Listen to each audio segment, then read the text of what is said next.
In this video, we're going to talk a little bit more specifically about channels, how you edit the settings in a channel, and how you might use channels in your courses with students. So when you are in your teams, so I'll just go back to the main page really quick.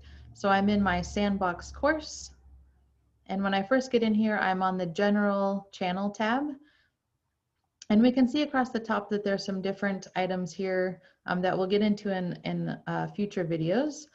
But if I go to group 1, so this was the channel that I had just created, this is a place now that if I'm working with a particular group of students, we can have conversations that are private to just these students. So the rest of the class doesn't get inundated with messages or conversations, or maybe there's certain files that I want to share with these students, but it stays within this group according to this channel. So it's a nice way to just kind of keep everyone organized, and so that all information doesn't have to go to all students.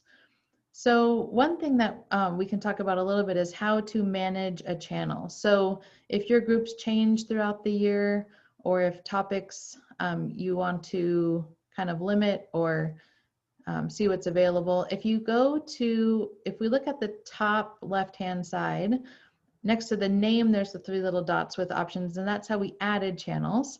But if we go down across the actual channel name, 3 little dots also appear. So I'm going to go ahead and click on group 1 channel, and you'll see the same options or very similar options come up as the overall course.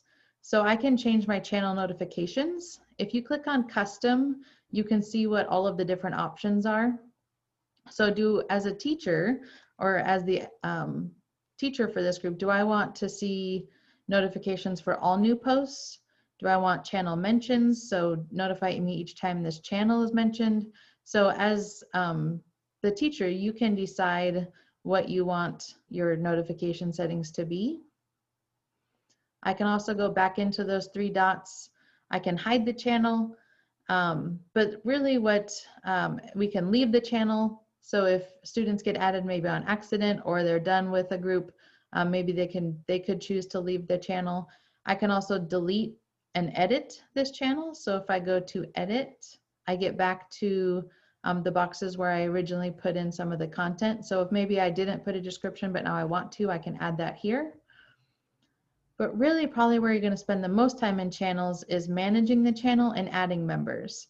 So if I go to manage channel, I can start, right now there's no members, but I could add members or manage members once I have people in here. If I go to settings, I can go to member permissions. So who has the ability to do what? So do I want to allow members to create, update, and remove? So you can see the different global settings for the channels. I can decide if I want people to be able to mention this channel in other places. And then of course there's the fun stuff. So you can decide what, do you want folks to be able to use stickers or custom memes, that kind of thing.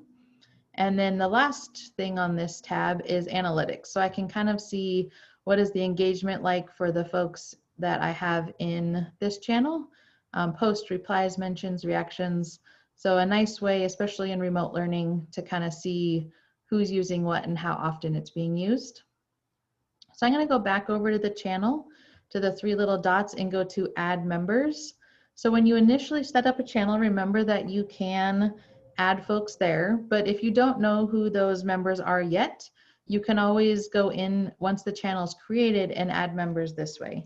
So if I start typing a name, I will start seeing people's names show up.